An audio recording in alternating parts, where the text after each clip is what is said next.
नमस्कार साथियों, स्वागत है आपका आपके अपने समर्पण। आज हम एक शानदार करे जा रहे हैं। वो आपका है रीट से रिलेटेड, यानी कि आपका जो रीट एग्जाम है उससे रिलेटेड आपका ये आज का टॉपिक जो कर रहे हैं हम। और रीट में क्या है, रीट 2024 जो है, रीट 2024 एग्जाम जो है अनाउंस के फॉर्म वगैरह भरे जा रहे हैं। सो इसमें जो आपकी भाषा, दो भाषाएं आती हैं, प्रथमा और द्वितीय। तो भाषा जो है आपकी प्रथम और द्वितीय दोनों में, अगर किसी भी बच्चे की संस्कृत भाषा अगर है, का संस्कृत अगर आपका है कितने नंबर का आता है, तो 30 नंबर का जो है आता है। ठीक है, 30 नंबर की जो भाषा द्वितीय है या प्रथम किसी भी लेवल 1 में या लेवल 2 उनके लिए जो हम करने वाले हैं, तो उसके लिए जरूरी हो जाता है, दो चीजें जरूरी होती है। हमारा जो पैटर्न रहेगा, सबसे पहले तो हम जो है बात करेंगे, इस चीज के ऊपर बात करेंगे। सबसे पहले तो हम बात करेंगे पाठ्यक्रम। ठीक है, क्योंकि रीट का एक फिक्स पाठ्यक्रम है। ठीक है, उस पाठ्यक्रम के आधार पर जो हम करने वाले हैं। दूसरा इसमें क्या रहेगा, पाठ्यक्रम आपका सबसे पहले हमें पाठ्यक्रम में जानना जरूरी है कि पाठ्यक्रम में है, ठीक है, कौन कौन से टॉपिक है, किस तरीके से पूछे जाएंगे। दूसरा जो है वो आपके आएंगे पूर्व परीक्षा, प्रीवियस ईयर के पेपर, पूर्व वर्ष के जो पेपर हैं, पूर्व वर्ष के पेपर जो हैं उनके ऊपर, उनको जो है ध्यान में रखते हुए कि उनमें किस किस प्रकार से प्रश्न पूछे हैं, किस टॉपिक से पूछे, किस लेवल के पूछे हैं, और उनका सोर्स का है क्या है, वो कहाँ पर हमें मिलेंगे और कहाँ पर मिले हैं पुराने वाले, वो चीजें रहेंगी। और तीसरा जो है वो रहेगा आपका अभ्यास, यानी कि कोई भी टॉपिक आपका होता है, टॉपिक के तुरंत बाद जो है वो अभ्यास होगा। और चौथा जो है वो क्या होगा, वो होगा आपका साप्ताहिक अभ्यास। साप्ताहिक अभ्यास, ये चार चीज जो है, इन चार चीज के ऊपर, चार पैटर्न के ऊपर जो है हमारी पूरी तैयारी रहने वाली है विषय की। ठीक है, तो आज का जो ये प्रथम वीडियो है, इंट्रोडक्शन वीडियो है, इसमें हम ये जानेंगे कि पाठ्यक्रम क्या क्या है। हालांकि आपने पीडीएफ में देख लिया होगा, लेकिन उसको थोड़ा सा एनालिसिस कर लेते हैं कि उसके अंदर क्या है और कैसे आएगा। तो देखिए यहां पर अगर देखें हम, तो क्या है, ये हमारा पाठ्यक्रम है। पाठ्यक्रम का कौन सा किसका है, भाषा प्रथमा। अगर आपने संस्कृत को प्रथम भाषा के तौर पर चुन रखा है तो सही दे रहा होगा मेरे ख्याल से। अगर नहीं दे रहा मैं एक एक चीज पढ़ूंगा, आप अच्छे देखिए। पहला प्रश्न है आपका, एक जो आपका आएगा अपठित गद्यांश आएगा। हालांकि गद्यांश दो आएंगे, ठीक है, तो उनको बारी बारी से हम कर लेते हैं। गद्यांश को आधार करके आपके प्रश्न पूछे जाएंगे। कैसे प्रश्न पूछे जाएंगे वो देखिए, अभ्यास के आधार पर आपसे प्रश्न पूछे जाएंगे। और वो प्रश्न पूछे जाएंगे किससे, प्रश्न आपके होंगे शब्द रूप, धातु रूप, कारक, विभक्ति, उपसर्ग, प्रत्यय, संधि, समास, लकार, सर्वनाम, विशेष्य, विशेषण, विलोम शब्द, कर्तृ, क्रियापद चयन और वचन, लिंग और अव्यय। ठीक है, ये सारी चीजें हैं। इन विषयों के ऊपर आपके पैराग्राफ आएगा, एक गद्यांश आएगा, अपठित गद्यांश आएगा, उस गद्यांश से यहां से प्रश्न। अब देखिए ध्यान रखने वाली बात क्या है, प्रथमा और द्वितीय भाषा दोनों का पाठ्यक्रम है वो समान है। थोड़ा सा फर्क है वो मैं बता देता हूं। फर्क कौन सा है वो आपको मैं थोड़ा सा यहां से अलग से करके बता देता हूं। देखिए आपके जो प्रथमा भाषा है, द्वितीय भाषा में क्या नहीं है, द्वितीय भाषा में आपका विलोम वाला नहीं है, कर्तृ क्रियापद चयन नहीं है और वचन नहीं है। ये मैटर है वो आपका द्वितीय भाषा में नहीं है, बस इतना सा फर्क है। बाकी आप पूरे के पूरे देखोगे, आप यही आपके इसमें है पहले में और यही दूसरे में, यानी ये जो टॉपिक है विलोम शब्द, कर्तृ क्रियापद चयन और वचन, ये टॉपिक जो आपके इसमें नहीं दिए हुए द्वितीय भाषा में, प्रथमा भाषा के अंदर जो है ये दिए हुए, द्वितीय भाषा में ये नहीं है। बस इतना सा फर्क है। कहने का अर्थ ये है कि आपकी भले ही भाषा आपने प्रथमा चुनी है, भाषा द्वितीय चुना है संस्कृत को, दोनों का पाठ्यक्रम बिल्कुल समान है, कोई फर्क नहीं है, मेन टॉपिक जो है वो सेम है। दूसरा आपका देखिए, एक तो पैराग्राफ ये आ गया। दूसरा जो पैराग्राफ आपका वो क्या है, दूसरा पैराग्राफ आपका राजस्थान के इतिहास। देखिए ये बदलाव है आपकी बार, राजस्थान के इतिहास, कला और संस्कृति को आधारित एक अपठित पद्यांश व श्लोक है। देखिए पहला आपका था गद्यांश, पहला गद्यांश है। दूसरा आपका पद्यांश या श्लोक होगा और वो राजस्थान के कल्चर को आधारित होगा। ठीक है, राजस्थान के कल्चर या संस्कृति से संबंधित उसमें वो श्लोक होगा। तो इसके लिए जरूरी क्या है, जैसा हमारे इस पाठ्यक्रम में भी लगा हुआ है कि हमारे जो राजस्थान के जो कवि हुए हैं उनकी जो रचनाएं हैं उनके ऊपर फोकस्ड रहेगा। ठीक है, यानी कि उनके वहां से श्लोक वगैरह यहां आपसे प्रश्न पूछे जाएंगे। और श्लोक से प्रश्न कैसे पूछे जाएंगे? व्याकरण संबंधी, जैसे संधि, समास, कारक, प्रत्यय, छंद, अलंकार, विशेष्य, विशेषण, विलोम शब्द, क्रियापद चयन, वचन, लकार, लिंग, अव्यय संबंधित, यानी कि जैसे प्रश्न इसमें पूछे जा रहे हैं वैसे। कहने का अर्थ क्या है कि एक आपका आ रहा है गद्यांश, एक आपका गद्यांश पूछा जाएगा, दूसरा आपका पद्यांश पूछा जाएगा। ये दो चीजें, गद्यांश और पद्यांश, यहां से जो है आधार करके आपके प्रश्न होंगे, जो कि आपके टॉपिक जो बताए हैं इन टॉपिक से होंगे। ठीक है, इसके बाद में आपको अगला जो बात है वो क्या है, वो चीज देखिए। अगली जो चीजें हैं वो इन्होंने क्या बताई है, पाठ्यक्रम में क्या क्या चीजें हैं वो देख लेते हैं।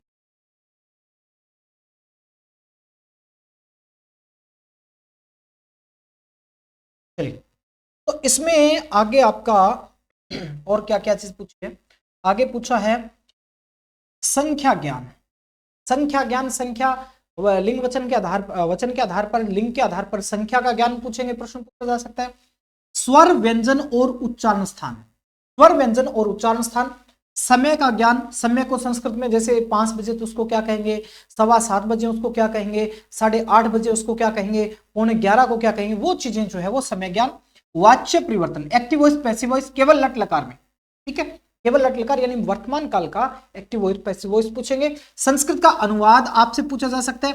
संस्कृत अनुवाद में प्रश्न कैसे पूछे जाते हैं वो हालांकि हम आगे जब प्रीवियस ईयर का पेपर करेंगे तो अगली वीडियो में, उससे पहले जो है उसमें आपका करेंगे, लेकिन उससे पहले बता देता हूं कि संस्कृत अनुवाद जो है आपका 4 वाक्य दिए हैं और आपसे जो है यही जो टॉपिक दिए हैं, जैसे संधि का है, समास का है, उसमें कारक का है, इन प्रकार की अशुद्धियां हो सकती है, उन अशुद्धियों के आधार पर आपसे प्रश्न पूछे जा सकते हैं। ठीक है, इसके बाद में अशुद्धि संशोधन।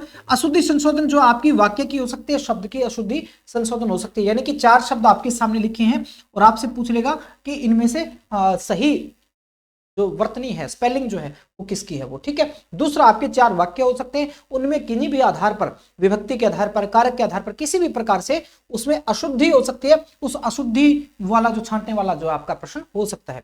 इसके अलावा देखिए संस्कृत सूक्तें, संस्कृत की सूक्तियां, सूक्तियां हम पिछले वाले पेपर उठाकर देखेंगे, उनसे कलेक्शन करेंगे कौन कौन सी सूक्तियां हैं। और मुख्य क्या है आपका ये जो सिलेबस है वो 6ठी क्लास से लेकर के 8वीं क्लास के जो पाठ्यक्रम, पाठ्य पुस्तकें हैं, हालांकि उनका भी अध्ययन करेंगे हम। इन पाठ्य पुस्तकों के अंदर जो श्लोक आए हैं, जो सूक्तियां आई हैं, जो इनके योग्यता विस्तार में जो चीजें आई हैं, यानी इन्हीं पाठ्य पुस्तक में ये सारी चीजें मिलेंगी, वहीं से आपका ये प्रश्न पत्र आएगा। तो इनका लेवल, कठिनाई का लेवल जो है वो हाई हो सकता है, लेकिन चीजें यहीं से पूछी जाएंगी। ठीक है, तो वो यहाँ सूक्तियां, पाठों के अंदर जो श्लोक वगैरह आए हैं, दोहे आए हैं, जो भी है उनके वहां से हम करेंगे। अगला है लकार परिवर्तन। लकार परिवर्तन के आधार पर प्रश्न है, जैसे लट लकार, लंग लकार, लिट, लोट और विधिलिंग। और ये 5 लकार जो है, ये आपके 5 लकार जो हैं वो कक्षा 6 से 8 की जो पुस्तकें हैं उनके अंदर या पाठ्यक्रम जो है उसके अंदर लगे हुए हैं। ये आसान है, बिल्कुल भी आप 2 वीडियोस करेंगे उसके अंदर आपके क्लियर हो जाएंगे जो आपके पाठ्यक्रम में लगे हैं। इसके अलावा देखिए जो चीज आपसे पूछी जा रही है वो चीज क्या है,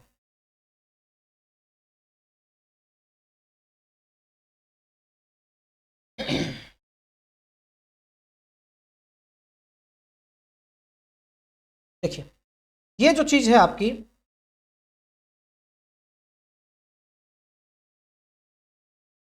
चलिए काम चल जाएगा, इसमें आपके माहेश्वर सूत्र संबंधी प्रश्न आएंगे।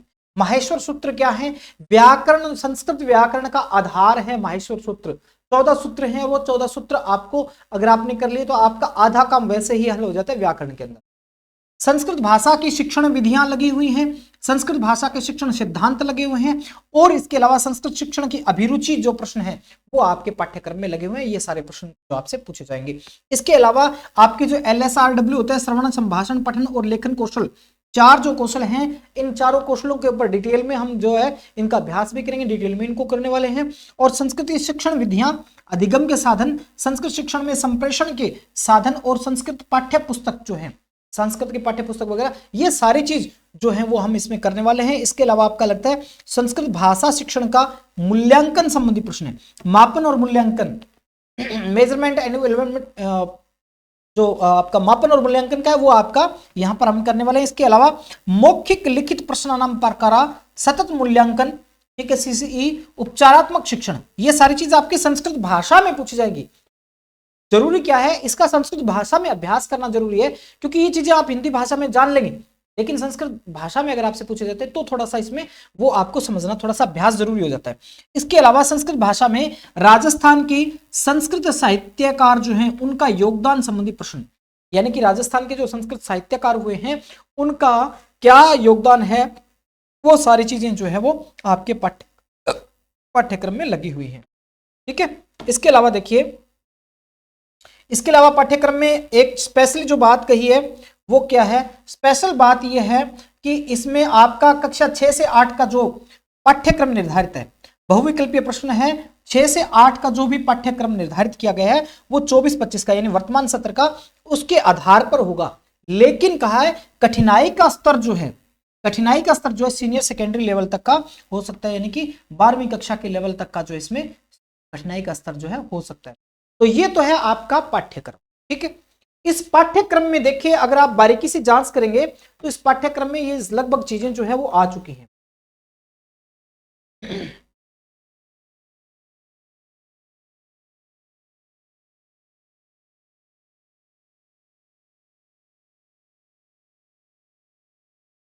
देखिए, तो ये पाठ्यक्रम में ये सारी चीजें हैं, एक बार फिर आप रिव्यू कर लेते हैं इसका, और उसके बाद देखते हैं कहाँ क्या है।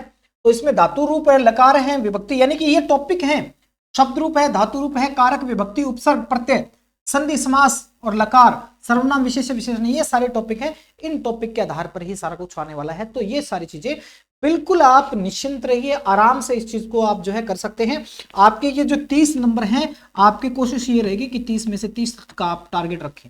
ठीक है, क्योंकि मुश्किल कुछ भी नहीं है, आपको बस थोड़ा सा अभ्यास की जरूरत है, थोड़ा सा समझने की जरूरत है। व्याकरण है, व्याकरण को आप अच्छे से समझेंगे तो आपका क्वेश्चन जरूर नहीं इन पुस्तकों से बाहर भी आ जाएगा, तो भी आप उसको में अटकेंगे नहीं। ठीक है। तो आज की इस वीडियो में यही था, ये इंट्रोडक्शन वीडियो, और इसके अंदर जो आपका ये सिलेबस हमने जो है चर्चा की। आप YouTube पे जुड़े हुए हैं, चैनल को सब्सक्राइब कर लीजिए, बेल आइकन भी दबा लीजिए ताकि वीडियो जो है अपने साथियों आपका नोटिफिकेशन पहुंच जाए। वीडियो को जो भी साथी, संस्कृत के बहुत सारी क्वेरीज आ रही हैं, बहुत सारी डिमांड आ रही है कि संस्कृत का जो है वो पाठ्यक्रम रीट लेवल 1 और लेवल 2 के लिए करवाना है, तो उसके लिए जो है वो हम करवाने का प्रयास कर रहे हैं। तो आप लोग भी, आपका दायित्व बनता है कि इस चीज़ को दूसरे जो आपके साथी लोग हैं उनको जरूर पहुंचाएं। धन्यवाद।